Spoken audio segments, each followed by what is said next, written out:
یہ بات یاد رکھیں، عام بندہ جب قرآن کے ترجمے اٹھا کے اس میں غور و خوض شروع کرے گا، یہ گمراہی کا دروازہ کھلے گا۔ مسلم شریف کی روایت میں آیا ہے اور ترمذی میں اور حضرت فضالہ رضی اللہ عنہ کی روایت میں، یہ بھیا ہمیں نہ لکھ کے بھیجا کریں، ٹھیک ہے نا؟ اس سے سوائے اس کے کچھ نہیں ہوتا کہ ہم اسے پڑھ کے فوری طور پہ لکھیں۔ یہ حدیثیں ہم نے پڑھی بھی ہیں، پڑھائی ہم کئی بار عرض کر چکے ہیں کہ ہمارا کوئی تعلق اہل حدیث سے نہیں ہے، پکے ٹھیٹ حنفی، پکے ٹھیٹ حنفی۔ حدیث میں آیا ہے، حدیث میں تمہیں کیا پتا حدیث میں کیا ہے؟ کہ ہم حدیثیں پڑھنا شروع کر دیں تاکہ گمراہ ہو جائیں ولیعاذ باللہ۔ حدیث میں آیا ہے، حدیث میں تمہیں کیا پتا حدیث میں کیا ہے؟ کہ ہم حدیثیں پڑھنا شروع کر دیں تاکہ گمراہ ہو جائیں ولیعاذ باللہ۔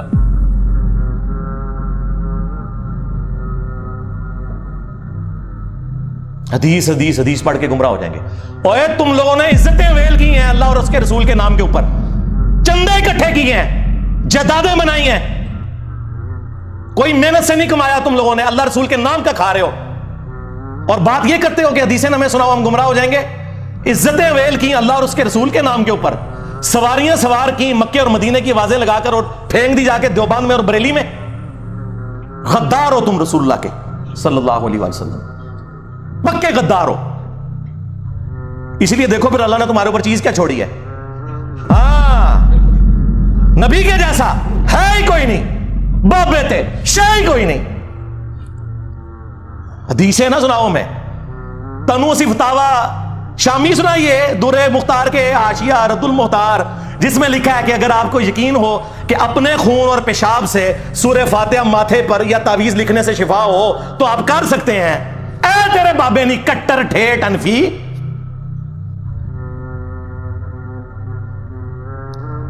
بول کہ تیرے بابے نے گستاخی کی ہے۔ کوئی زیادہ پرانا نہیں ہے، 1252 ہجری میں یہ مرا ہے ابن عابدین شامی۔ کسی کی جرت نہیں کہ اختلاف کر جائے۔ حدیث کو پڑھ کے گمراہ ہوتے ہیں اس لیے کہ حدیث ان کے خلاف، قرآن ان کے خلاف، کیونکہ یہ تو ہوئے کٹر ٹھیٹ حنفی، عزتیں ویل کر رہے ہیں اللہ اور اس کے رسول کے نام کے اوپر، چندے کھا رہے ہیں اللہ اور اس کے رسول کے نام کے اوپر عز و جل و صلی اللہ علیہ وآلہ وسلم، اور توہین انہی کی کر رہے ہیں۔ تو پھر ہماری یہ ذمہ داری بنتی ہے کہ ہم ان کے جو یہ میکم نما چہرے ہیں نا، عجیب و غریب قسم کی گونے پہن کے اور بڑا اپنا روب ڈالتے ہیں، گرم تولیے ان کے منہ کے اوپر پھیریں تاکہ ان کے اصلی چہرے آپ لوگوں کو پتہ چلیں کہ یہ دشمن ہے اللہ اور اس کے رسول کے عز و جل و صلی اللہ علیہ وسلم۔ ہم نہیں کہتے کہ بدنیتی کی وجہ سے ہوں گے، انجانے میں ظاہر ہے، وہ تو انہوں نے خود ہی بول کے کہا کہ ہم 1500 سال سے اپنے بزرگوں، اور کیڑا 1500 سال تو تھوڑے بزرگوں کا دین ہے، نہ آپ کے عقیدے قرآن سے ثابت، نہ آپ کے بخاری مسلم سے ثابت، کیڑا 1500 سال، 1100 سال کیا کرو، اور نال حدیث سنایا کرو بخاری مسلم کی کہ سب سے بہتر زمانہ میرا، پھر صحابہ کا، پھر تابعین کا، پھر تبع تابعین کا۔ یہ میں یعنی وہ اس کو ایک بالمفہوم بیان کر رہا ہوں۔ اس کے بعد جھوٹے لوگ پیدا ہوں گے، امانت میں خیانت کریں گے اور موٹاپے کو پسند کریں گے۔ وہ تسی نے بعد والے ہو جی، پرانے بزرگوں کو نہیں مانتے، پرانوں کے تو آپ منکر ہو، تم لوگ درمیانوں کو مانتے ہو۔ پرانے ویسے تھے جیسا کہ ہم ہیں۔ کون سے عقیدے تمہارے قرآن و سنت سے ثابت ہیں؟ میں کٹر ٹھیٹ حنفی، کیڑا حنفی؟ کٹر حنفی دیوبندی 1866 میں دیوبند مدرسہ بنا ہے، 1500 سال نہیں سرکار، 150 سال پہلے تسی آئے ہو دنیا چ۔ اس سے پہلے دنیا کا کوئی مسلمان اپنے آپ کو دیوبندی نہیں کہتا تھا، اور 1904 کے اندر اعلیٰ حضرت نے بنایا منزل اسلام بریلی کا مدرسہ۔ اس سے پہلے دنیا کا کوئی مسلمان اپنے آپ کو بریلی نہیں کہتا تھا۔ ٹھیک ہے، وہ انفی شافی والا معاملات چل رہے تھے، وہ بھی اتنا پرانا نہیں، وہ بھی 4 صدی ہجری میں حجت اللہ البالغہ میں شاہ ولی اللہ دہلوی نے لکھا کہ شروع ہے۔ کیڑا 1500 سال دا دین، 1100 سال دا کہانی کرانی بند کرو۔ اور پھر آپ ہیں کٹر ٹھیٹ حنفی، کیڑے حنفی ہو؟ المحند والے یا اسام الرحمن والے؟ آن داڑ تھلے ہوں تو 10 اور ہماری داڑھ کے نیچے آ سکتے تھے، کیوں؟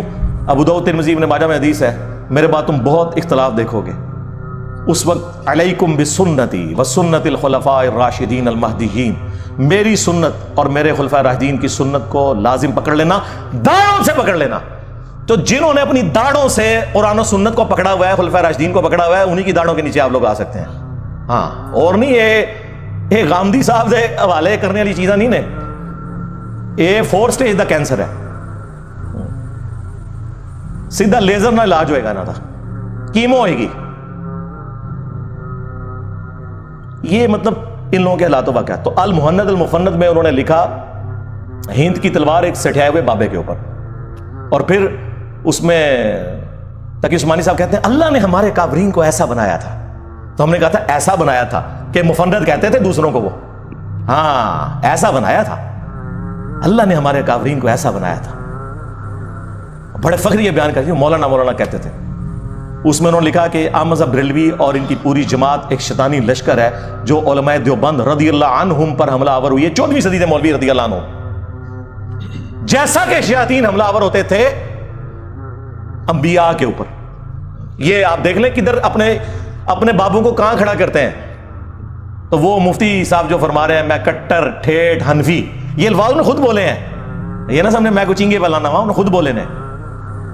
تو کاش تم بولتے ہوا سماکم المسلمین من قبل وفی ھذا ملت ابیکم ابراہیم، پیروی کرو ابراہیم کی ملت کی. ہوا سماکم المسلمین، جس نے تمہارا نام مسلم رکھا تھا، من قبل وفی ھذا، اس قرآن کے نزول سے پہلے اور اس کتاب میں بھی. تو اپنے آپ کو مسلم کہے یار.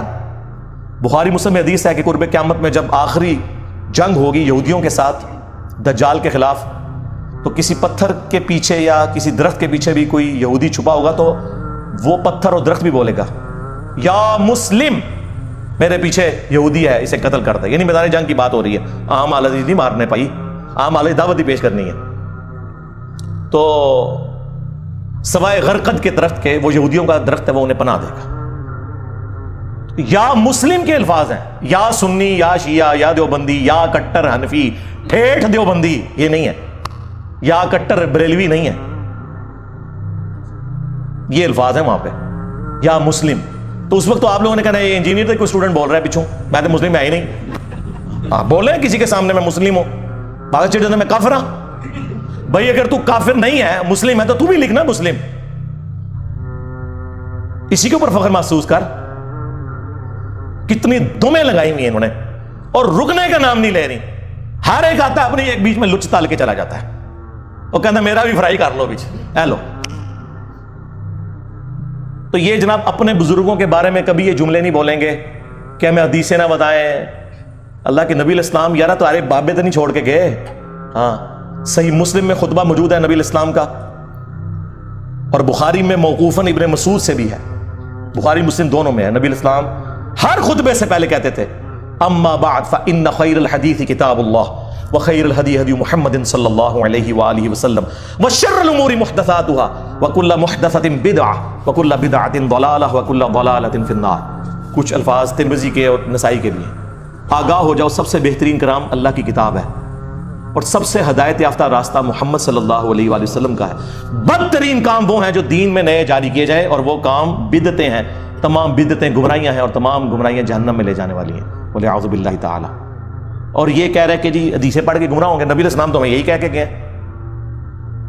صحیح مسلم میں حجۃ الوداع کا خطبہ نکال کے دیکھیں، نبی الاسلام نے فرمایا میں اپنے باتوں میں وہ چیز چھوڑ کر جا رہا ہوں جسے مضبوطی سے پکڑ لو گے کبھی گمراہ نہیں ہوگے، وہ اللہ کی کتاب ہے.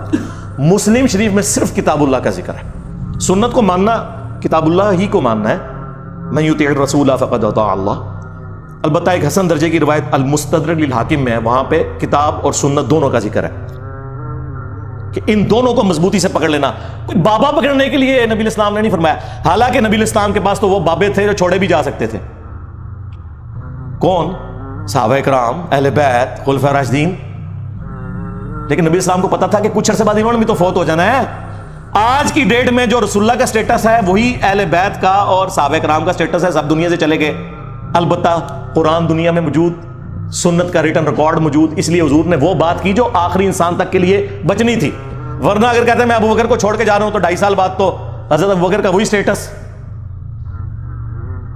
12 سال کے بعد سیدنا عمر کا وہی سٹیٹس، اور آلموسٹ 24 سال کے بعد سیدنا عثمان کا وہی سٹیٹس، اور 30 سال کے بعد مولا علی بھی شہید ہو گئے، خلافت راشدہ ختم، اور آخری صحابی ابو طفیل عامر بن واصلہ المتوفا 110 ہجری حضور کی وفات کے 100 سال کے بعد وہ بھی چلے گئے.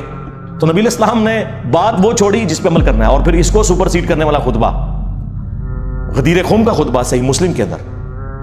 اے لوگوں آگاہ ہو جاؤ میں بھی ایک انسان ہوں، قریب ہے کہ اللہ کا قاصد یعنی موت کا فرشتہ میرے پاس آئے اور میں اس کی دعوت قبول کر لوں. میں اپنے باتوں میں 2 بھاری چیزیں چھوڑ کر جا رہا ہوں. ان میں سے پہلی چیز اللہ کی کتاب ہے، اس میں ہدایت ہے، اس میں نور ہے. تم اللہ کی کتاب کو پکڑو، اپنا تعلق اس کتاب کے ساتھ مضبوط کرو.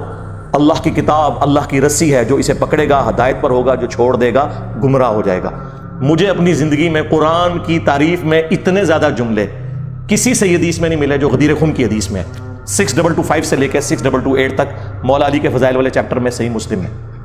اور پھر فرمایا زید بن ارقم کہتے ہیں کہ رسول اللہ پھر ہمیں بار بار کہتے رہے اللہ کی کتاب، اللہ کی کتاب، اللہ کی کتاب.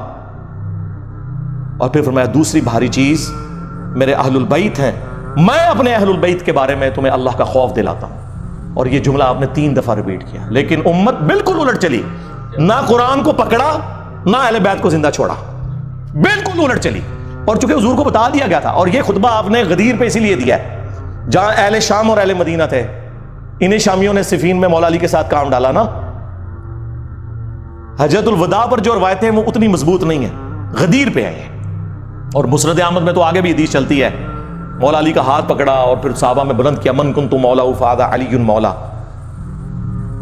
جس کا مولا میں اس کا مولا علی، جس کا آقا میں اس کا آقا علی، جس کا جگری یار میں اس کا جگری یار علی. یہ سارے الفاظ درست ہیں. اور پھر کہا اے اللہ اسے محبت کر جو علی سے محبت رکھے، اس سے دشمنی رکھ جو علی سے دشمنی رکھے. اور یہ حصہ تو مسلم میں بھی ہے، علی سے محبت نہیں رکھے گا مگر مؤمن، علی سے بغض نہیں رکھے گا مگر منافق. تو نبی علیہ السلام تو بات ہی قرآن سنت اہل البیت کی کر رہے ہیں، یہ اپنے بزرگوں کو لے کے چل رہے ہیں. ان لوگوں کا کیا لینا دینا میرے بھائی؟ نہ انہوں نے قرآن پڑھا صحیح طریقے سے، نہ اگر پڑھا تو پھر اس کے ساتھ یہ غداری کی ہے کہ کہہ رہے ہیں ڈائریکٹ پڑھو. یار یہ غداری تو کوئی فزکس کا پروفیسر اپنی کتاب کے ساتھ نہیں کرتا. آج تک کسی فزکس کے پروفیسر کو سنا ہے کہ آئنسٹائن کی تھیوری آف ریلیٹیوٹی نہ پڑھنا گمراہ ہو جاؤ گے؟ یا کوئی انگلش کا پروفیسر کہے کہ آکسفورڈ کی ڈکشنری نہ پڑھنا گمراہ ہو جاؤ گے؟ اس سے بڑھ کر میں میکینیکل انجینئرنگ میں نے کی ہوئی ہے، جب کبھی بھی بڑے مجمع میں میں نے اپنی کلاس کے اندر ٹیچر کی غلطی نکالی نا کتاب سے، تو اس نے ہمیشہ کہا تھینک یو. مولوی کی آپ غلطی نکالو گے نا تھینک یو. یعنی ایک دنیاوی ٹیچر جسے یہ سمجھتے ہیں، ہم تو اس تعلیم کو بھی دین کا حصہ سمجھتے ہیں، فزیکل فنامنا آف نیچر کی تعلیم ہے، سائنس کی، وہ اپنی کتابوں کے غدار نہیں ہیں. یہ لوگ اپنی کتابوں کے غدار ہیں، اور اس سے بڑھ کر ان کتابوں سے کھا رہے ہیں. انہی ناموں کے اوپر انہوں نے عزتیں ویل کی ہیں. اتنی بےایمانی اس طرح کون کرتا ہے؟ یہ لوگ کرتے ہیں. میں کٹر ٹھیٹھ حنفی، یعنی بڑا وہ فخریہ بتا رہا ہے جس نے کوئی دین ابراہیمی کے اوپر ہے، ٹھیک ہے نا. کٹر تو پج گئے نے انجینئر صاحب نے پان دیتے ہیں اللہ دے فضل نال، جنہاں دے پجے نہیں وہ کھنڈے ہو گئے نے اللہ دے فضل نال.